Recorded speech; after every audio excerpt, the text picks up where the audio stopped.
जय श्री गणेश। राधे राधे दोस्तों, कैसे हैं आप सभी। उम्मीद करते हैं आप सभी एकदम बढ़िया होंगे, खुश होंगे। भगवान भोलेनाथ की कृपा आप सभी पर हमेशा बनी रहे दोस्तों। तो आज दिन है सोमवार, तो चलिए आप सभी को सुनाते हैं भगवान शिव और नारद मुनि की कहानी। तो वीडियो में आगे बने रहिएगा। कहानी पसंद आए अगर दोस्तों तो वीडियो को लाइक आप सभी जरूर कर दीजिएगा। और इस कहानी से हमें एक सीख मिलती है। अगर हमारे आसपास कई लोग हमें हर समय सलाह देते रहते हैं, हमें ऐसे लोगों को पहचानना चाहिए जो हमें निस्वार्थ भाव से सही सलाह देते हैं। ऐसे लोगों की बातें नज़रअंदाज नहीं करनी चाहिए, वरना हमारा नुकसान हो सकता है। यह बात जो है शिव जी और नारद मुनि की कथा से हमें मिलती है। तो कथा कुछ इस प्रकार से है। एक बार नारद मुनि ने कामदेव को पराजित करा था। नारद जी को इस बात से घमंड हो गया। वो सभी से बोल रहे थे, मैंने कामदेव को पराजित करके हरा दिया है। वो खुद ही अपनी प्रशंसा कर रहे थे। उत्साह में वे कैलाश पर्वत शिव जी के पास जा पहुंचे।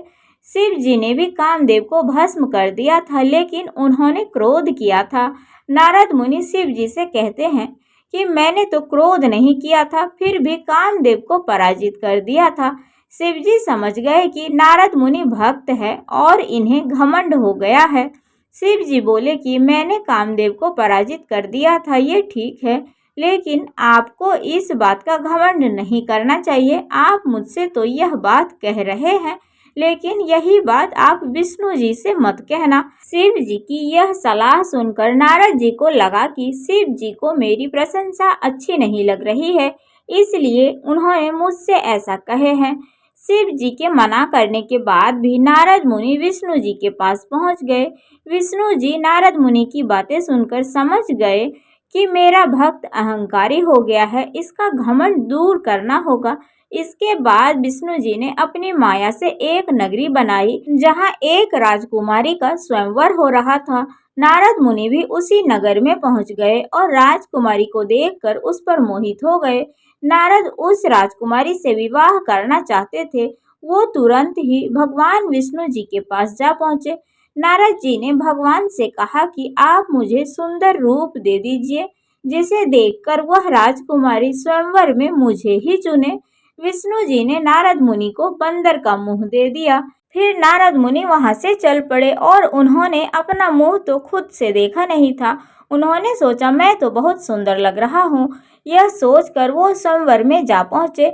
वहां जाने के बाद नारद मुनि का बहुत अपमान हुआ। इससे वह बहुत ही क्रोधित हुए और क्रोधित होकर भगवान विष्णु जी को भी श्राप दे दिया।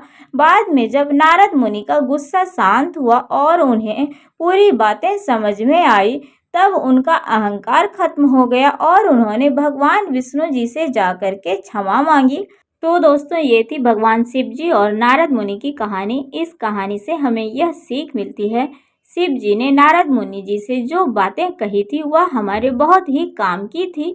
शिव जी ने नारद जी से कहा था कि आपको घमंड नहीं करना चाहिए। शिव जी स्वयं नारद मुनि जी को यह सलाह दे रहे थे, लेकिन नारद ने अहंकार की वजह से उस सलाह पर ध्यान नहीं दिया और फिर विष्णु जी ने उनका अहंकार दूर किया। हमें अगर कोई व्यक्ति बिना किसी स्वार्थ के सही सलाह दे रहा है, तो हमें उनकी बातें मान लेनी चाहिए और अपने ऊपर कभी अहंकार नहीं करना चाहिए।